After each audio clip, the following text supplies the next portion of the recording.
Okay, YouTube, before the sun get away from me, I'm gonna show y'all my patio or deck garden, whatever you want to call it, patio, deck, whatever the case may be. I'm gonna just show you how I'm growing in small spaces. I'm able to yield a lot of food without a whole lot of space. So from left to right, I got my African alligator tail.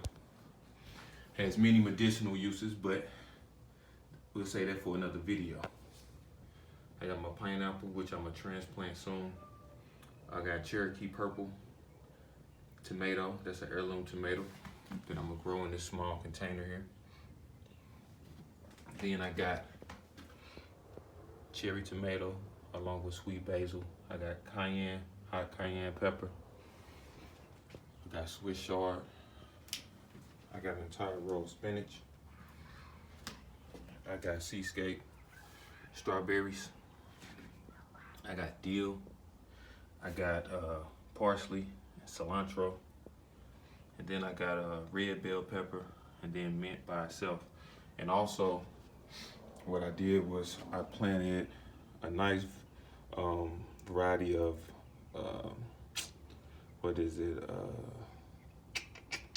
marigolds.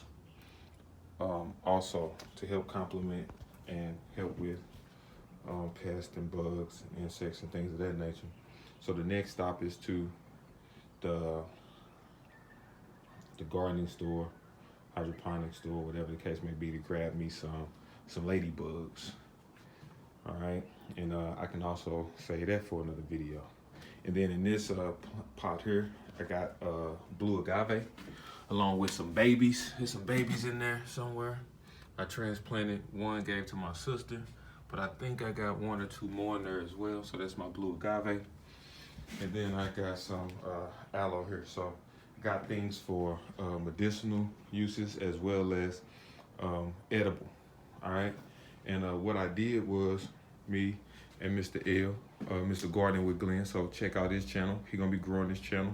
He getting a jump start on it because he's an expert in permaculture, dog breeding and things of that nature. So y'all be sure to check him out. I'll leave his link in the description. He gave me a hand this weekend. But these are nothing more than pallets, along with weed block. As you see, that's weed block, that's the brand, along with some staples, some used staples. So it doesn't take a lot of tools, a lot of time, a lot of material. Obviously, you can purchase all of these materials, or you can get them from, a place that's throwing it out. As far as the pallets are concerned, throwing it out. You might have some weed block already at home that you got in the garage, or you can just go purchase some from Home Depot, Lowe's, whatever the case may be. And then all you need is a staple gun. So obviously, I just threw mine together.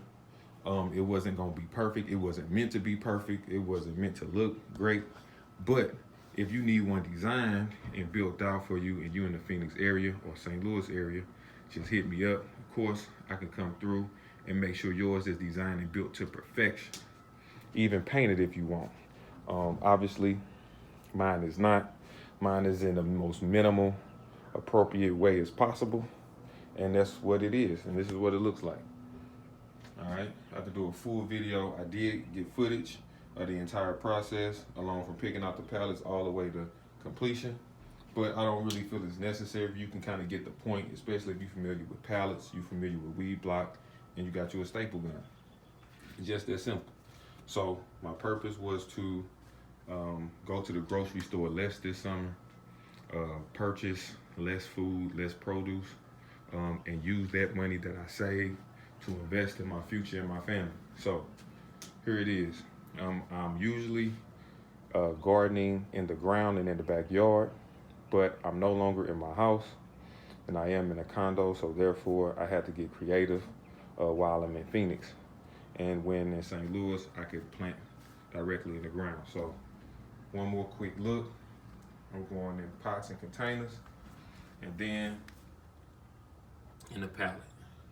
So the reason I'm using weed block along with the wood pallets is that I use less water, and I have mulch on top, so it helps control watering and over drying. It keeps the soil nice and moist.